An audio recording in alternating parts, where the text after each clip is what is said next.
देखो, लाल खूनी सांझ के आसमान के नीचे राक्षसों का साम्राज्य फैला है। काली मीनारें उठी हुई हैं, ज्वालामुखी की जमीन पर लावा बह रहा है और धुएं से आकाश ढका हुआ। भव्य सिंहासन हॉल में सोने और काले रंग के सिंहासन पर बैठा है हिरण्यकशिपु। उसके हाथ में विशाल गदा है और उसकी आंखों में केवल सत्ता की भूख। घने रहस्यमयी वन में हिरण्यकशिपु एक पैर पर तपस्या कर रहा है। उसके शरीर से अग्नि जैसी ऊर्जा निकल रही है। पेड़ उसकी तपस्या की गर्मी से झुक रहे हैं। तभी आकाश से उतरती है स्वर्णिम आभा। 4 सिरों वाले भगवान ब्रह्मा कमल थामे हुए। पूरा वन दिव्य प्रकाश से जगमगा उठता है। हिरण्यकशिपु लालची आंखों से ब्रह्मा की ओर देखता है। ब्रह्मा आशीर्वाद देते हैं और चारों ओर स्वर्णिम प्रकाश की किरणें फैल जाती हैं। अब अपने सिंहासन हॉल में हिरण्यकशिपु प्रजा और सैनिकों के बीच खड़ा है। हाथ फैलाकर गरजता है, मैं ही ईश्वर हूँ।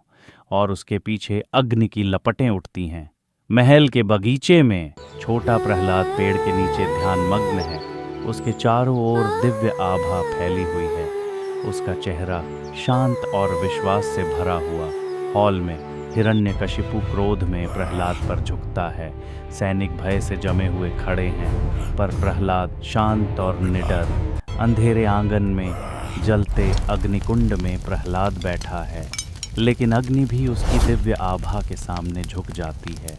सैनिक अविश्वास से देखते रह जाते हैं। तूफानी समुद्र की रात, प्रहलाद बंधे हुए पानी में डुबोए जाते हैं, पर उसके शरीर से स्वर्णिम प्रकाश फूटता है और दिव्य धाराएं उसे ऊपर उठा लेती हैं।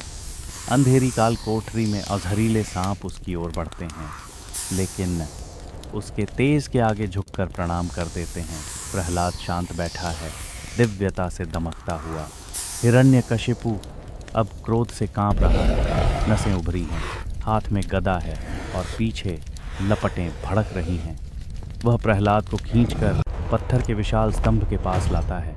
सैनिक भय से दूर खड़े हैं और प्रहलाद कहता है, भगवान हर जगह हैं। हिरण्यकशिपु अपनी गदा स्तंभ पर मारता है। दरारें फैलती हैं, धूल उड़ती है और पूरा महल कांप उठता है। अचानक स्तंभ फटता है, भीतर से स्वर्णिम प्रकाश फूटता है। गगनभेदी सिंहनाद गूंजता है और प्रकट होते हैं भगवान नरसिंह, आधा मनुष्य आधा सिंह।